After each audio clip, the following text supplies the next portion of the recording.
revoir. And then, j'ai le plaisir d'accueillir Julieta, effectivement. On va faire ça en français. Du coup, Julieta est consultante en denim et trend forecaster spécialisée dans le jeanswear.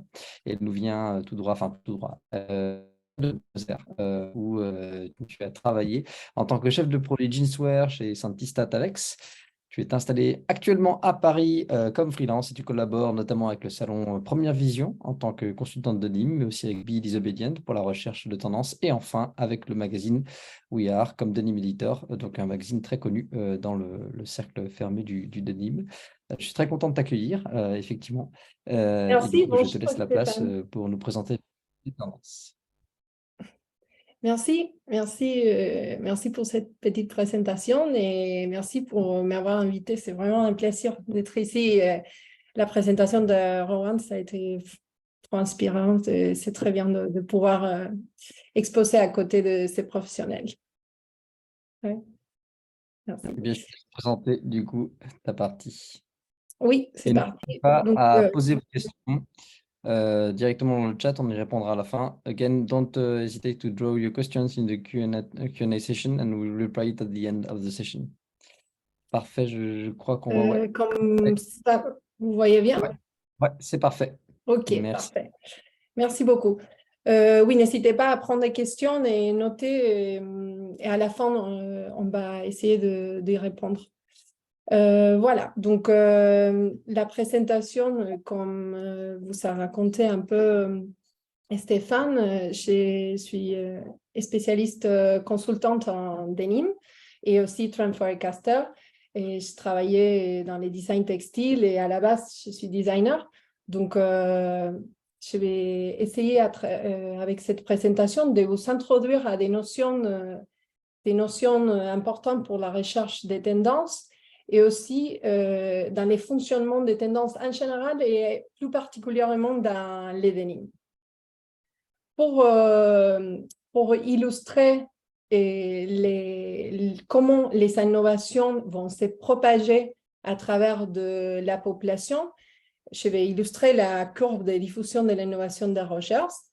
Rogers divise la population en 5 groupes. Donc, un premier groupe, les innovators, les early adopters, l'early majority, late majority et laggards. Donc, c'est important de comprendre ces 5 groupes pour pouvoir comprendre les temps qu'il faut à chacun pour s'adapter à une innovation, ainsi que de comprendre aussi où est-ce que se trouve votre cliente, la personne qui va lire votre rapport de tendance, et aussi quel groupe il s'inspire. Et une erreur dans les timings de lancement d'un produit, par exemple, peut créer beaucoup de gaspillage s'il y a un produit qui est lancé trop tôt. Donc, c'est important de comprendre les notions des différents groupes de la population. Pour commencer, les innovateurs sont les personnes responsables du développement ou de l'innovation. Et s'ils ne sont pas les créateurs, ils sont ceux qui ont présenté l'innovation d'une certaine façon, qui ont articulé ce produit d'une forme qui est compréhensible pour le reste des gens. Ils sont à 2,5% de la population. Un deuxième groupe, les early adopters, donc sont un groupe qui sont des collègues ou des proches à les innovateurs. Donc, ils sont motivés à l'idée d'être exposés à des nouvelles idées. Ils ont des bonnes connexions et une grande visibilité. Surtout, c'est un groupe important si vous allez faire de la recherche de tendances, parce que c'est un groupe qui va indiquer un bon moment de la tendance pour réagir. Les early majority, c'est un groupe composé de personnes qui ont besoin de voir comment les plus innovants se comportent avec ce nouveau produit, parce qu'ils ne sont pas des leaders d'opinion. Donc, ils vont connaître les leaders d'opinion, mais ils ne vont pas prendre la décision d'adapter une innovation. Mais c'est eux qui vont créer les points avec les grands publics. Donc, une fois que la tendance est là, probablement va passer au marché massif après. Les late majority, c'est un groupe qui a une nature conservatrice. Ils ont besoin de beaucoup de réconfort et des explications sur le fonctionnement d'un produit ou d'une nouvelle innovation pour l'adopter. Donc, ils adopteront quelque chose après avoir vu assez des exemples des personnes qu'ils respectent. Mais c'est un grand groupe quand même, c'est un 34% de la population, donc c'est un grand marché qui va travailler sur ce groupe-là. Et après, finalement, c'est les laggards. Les laggards, c'est les groupes plus lents pour adopter une nouvelle idée. Et ils vont vouloir conserver son propre style de vie et ils se résistent à l'idée d'un changement. Mais c'est quand même en 16% de la population.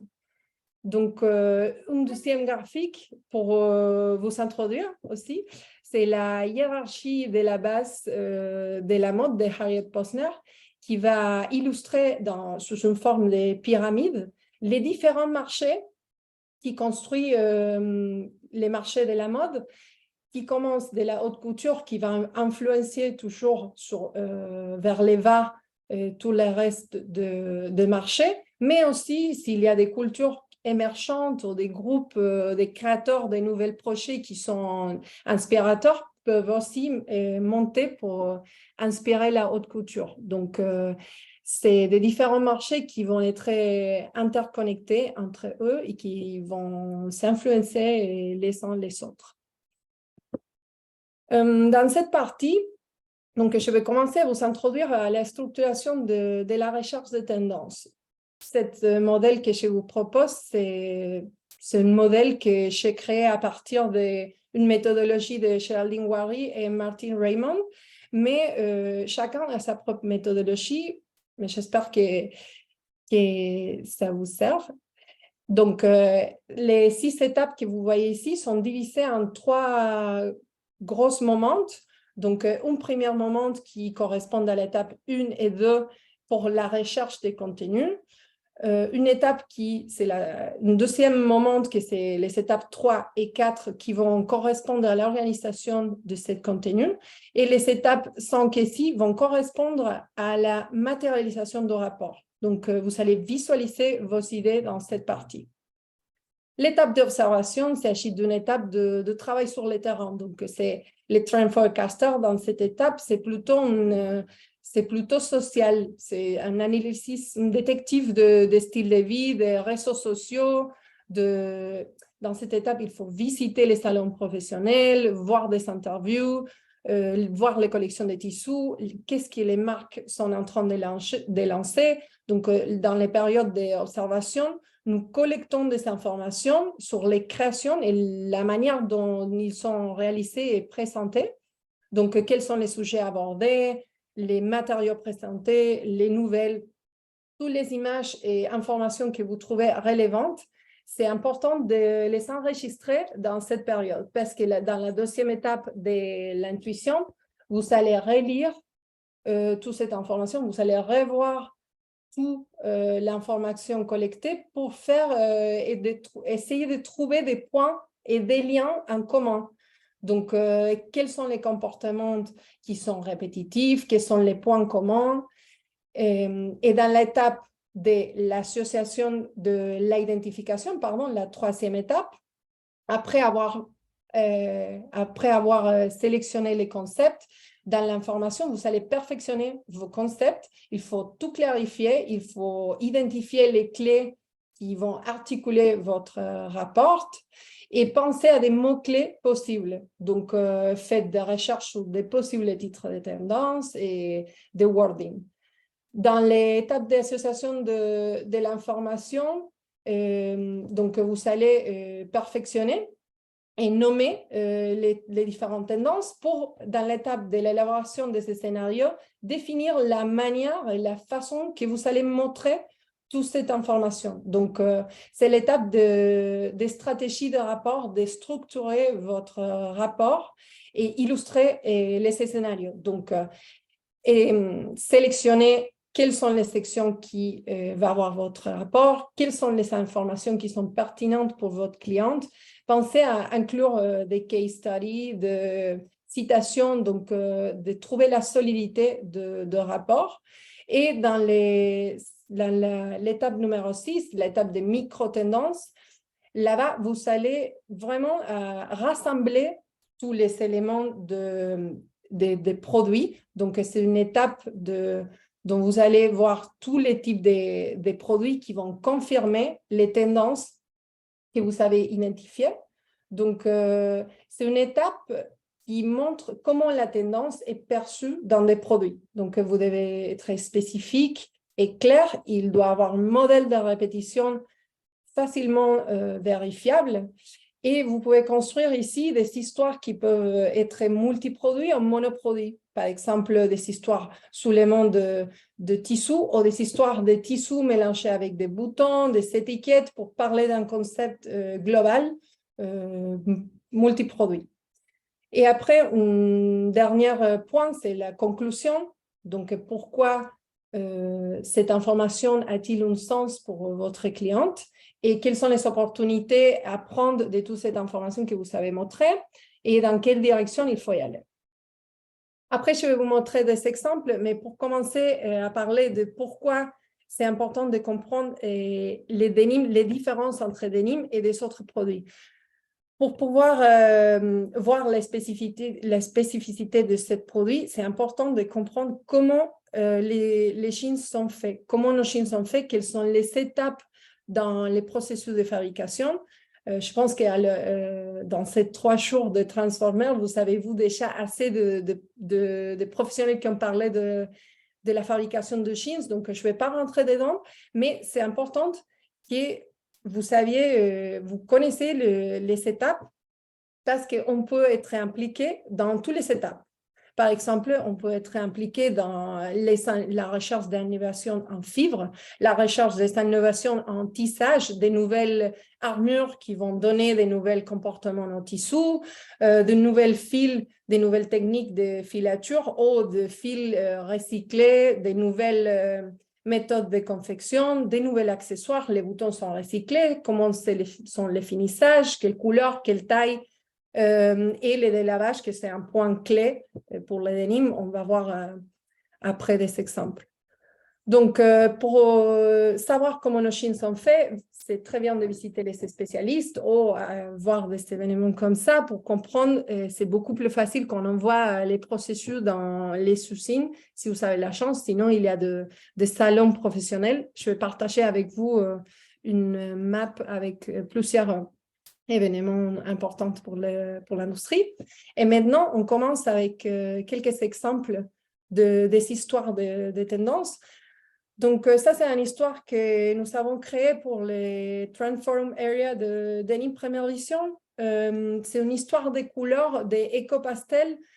C'est important d'avoir un fil conducteur dans toute l'histoire. Ça, ce n'était pas seulement une histoire des couleurs, sinon la façon dont la couleur est créée. Donc, tous les cas sont des produits avec des pigments naturels ou pigments recyclés. Donc, c'est vraiment une double histoire qui est compris quand on voit les mots-clés.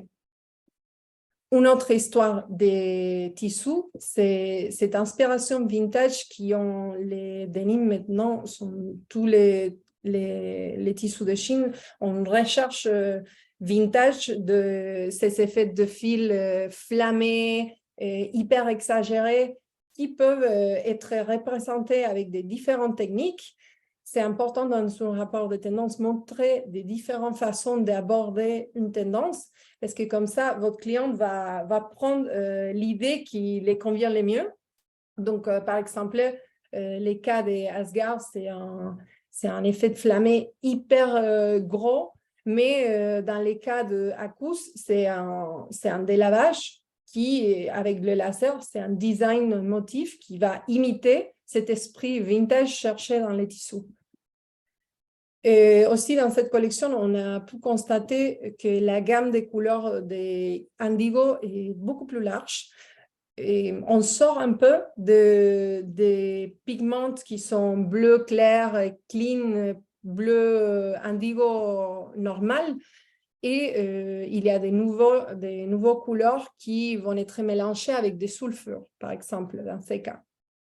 Et l'idée de Cold Sulfur vient parce qu'il y a beaucoup de recherches des teintures de sulfure avec de l'eau froide pour réduire l'impact dans la teinture. La partie de délavage, c'est clé dans les denims.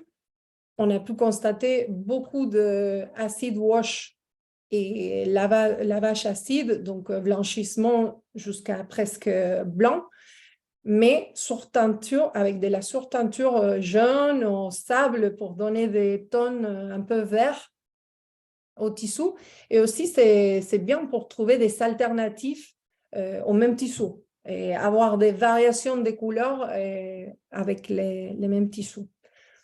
La partie des coupes, ici, on peut voir la choupe des jeans, qui c'est une pièce qui montre sa présence dans les collections, mais on peut voir des différentes façons de la construire. Donc, cargo, avec cette silhouette un peu sirène, upcycling, par exemple, comme les cas de Awake ou de C+ Series. Donc, on peut voir différentes façons d'aborder cette tendance. Les détails et tous les boutons et accessoires font partie aussi de l'univers de denim. C'est important de voir les finitions, la taille, la façon qu'ils sont disposés sur les vêtements. Et aussi, c'est important de garder un œil sur les nouveaux designers, qu'est-ce qu'ils sont en train de faire. Les nouveaux designers vont apporter toujours un regard frais sur les tendances de denim et une collection de nouveaux designers qui a beaucoup d'impact peut aussi impacter les grandes marques. Ça, c'est un conseil que je vous partage. Moi, j'ai fait à la fin de chaque collection, j'ai fait un index de développement durable où je note toutes les innovations que j'ai pu constater pendant la saison et j'essaye d'expliquer aussi et de faire une recherche pour comprendre de quelles technologies il s'agit et pas vendre de greenwashing. Donc, c'est très bien si vous voulez prendre une photo. OK, ça c'est pour finir. C'est une phrase de Geraldine Wiley qui parle de... C'est une trend forecaster reconnue. Elle parle de notre rôle comme trend forecaster qui est en train de changer. En fait, le rôle de trend forecaster comme une agente qui décrypte l'avenir, c'est un peu obsolète. Maintenant, on est plutôt dans un rôle d'aider les entreprises à créer l'avenir qu'ils souhaitent avec une responsabilité de ces créations que nous aidons à concrétiser. Donc, nous pouvons encourager les bonnes décisions pour l'industrie, mais aussi pour la planète. Et pour finir, les denim maps que je vous avais parlé. Donc, si vous voulez prendre une photo, sinon je vais les partager en Instagram pour que vous pouvez les garder. Mais c'est les marques les plus importantes, les choses ou des endroits où chercher des infos intéressantes. Et voilà, ça c'est tout. Merci beaucoup. Merci beaucoup, Julieta. N'hésitez pas à poser vos questions dans le chat, hein, pour Julieta, on va commencer à y répondre effectivement.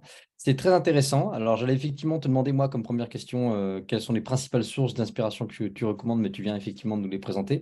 Mais si tu devais Oui. juste simplifier 3 touchpoints, entre guillemets, en termes d'inspiration, que ce soit des salons ou autres. Bon, on sait que tu travailles pour Première Vision, donc bon, on t'en voudra pas Oui. sur le site, mais voilà. Mais voilà, quels sont Pour plutôt moi, les... c'est... en fait, les denims, c'est une matière tellement artisanale, oui, c'est un métier artisanal, historique. Donc, pour moi, l'inspiration la plus forte, c'est toujours de voir les sous-signes. Moi, j'adore voir comment les gens travaillent, comment ils font pour créer les tissus, les différentes matières, comment ils s'impactent sur la main des tissus, sur les visuels d'un tissu. Pour moi, oui, les plus inspirants, c'est toujours de voir les spécialistes.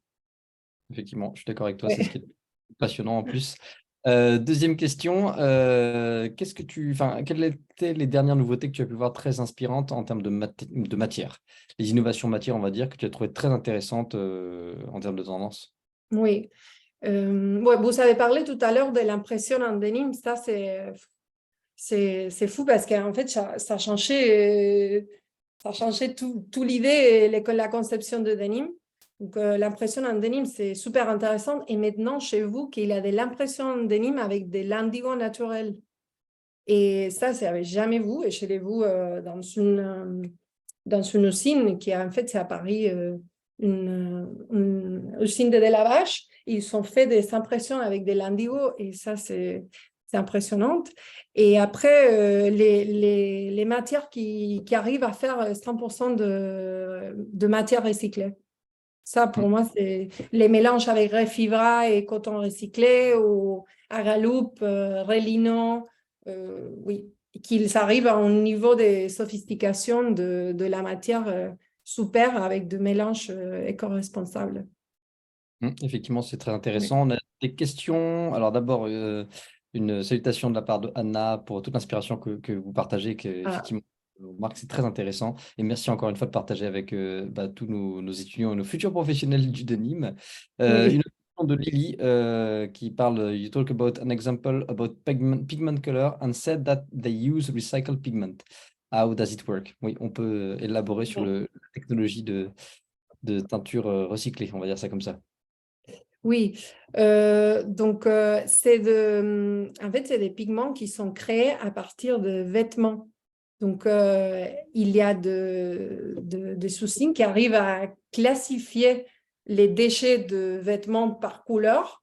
Donc, ils vont diviser les déchets rouges, les déchets verts, les déchets jaunes. Ils vont faire des groupes et après, ils vont recycler. Et avec cette déchet, ils vont faire un poudre qui sert comme pigment pour, euh, pour teindre des vêtements. Vous pouvez chercher Recicrom. C'est italien. Recicrom, je vais les noter dans les... Rosicrom, je ne sais pas si on verra, mais Oui, R-E-C-Y-R-O-M, Rosicrom, qui sont des Italiens, et donc ont inventé ça il y a quelques années, effectivement, et donc c'est oui. très intéressant, qui font du post-consumer, et oui, et ça marche, et de plus en plus Et cet exemple que j'ai montré là, c'était un exemple de... Attendez, je vais voir pour pas dire des bossa, oui, qui ont fait aussi un coating recyclé. Donc, la résine qu'ils utilisent pour faire les coatings, c'est une résine recyclée. Effectivement, c'est très Donc, intéressant. différentes façons de faire la Et en couleur. parlant En parlant de tout ce qui va être autour du développement durable, j'ai bien aimé effectivement le fait que vous mettiez un point dans votre recherche sur le sujet. Est-ce que vous pouvez détailler comment vous analysez les tendances pour éviter justement ce greenwashing? Parce qu'en tant que designer, ce n'est pas forcément la spécialité des designers à la base. C'est compliqué et c'est souvent un argument de vente parfois fallacieux de la part des industriels quand c'est pas, quand c'est du greenwashing.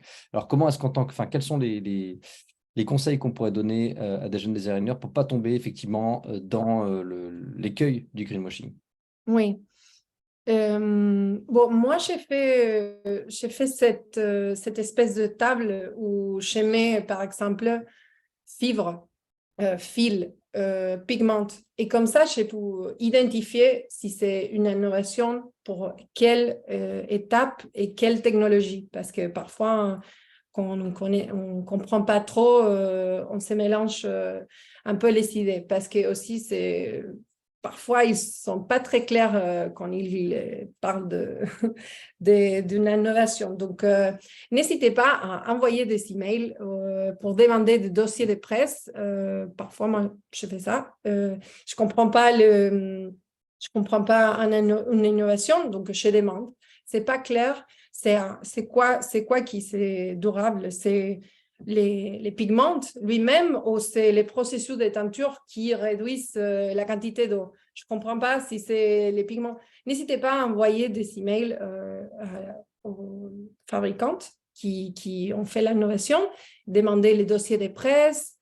Parfois, ils sont mis dans les websites, les dossiers. Donc, vous pouvez les télécharger ou chercher des articles qui parlent de ça.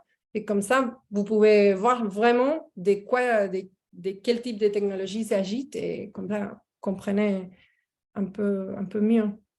Effectivement, il ne faut pas hésiter à poser des questions. Comme on l'a vu hier, de plus en plus, tout ce qui est greenwashing va être banni, entre guillemets, au niveau du marché. Donc, les marques sont responsables de ce qu'elles mettent sur le marché. Et donc, il est important, effectivement, de poser les bonnes questions au bon moment, donc, dans la phase de tendance et de sourcing, pour éviter effectivement d'avoir ces problématiques un peu plus tard dans le Oui. processus au global. Alors, je crois qu'on n'a pas d'autres questions pour l'instant, donc c'est parfait. Merci beaucoup en tout cas pour votre participation, c'est très intéressant et très inspirant.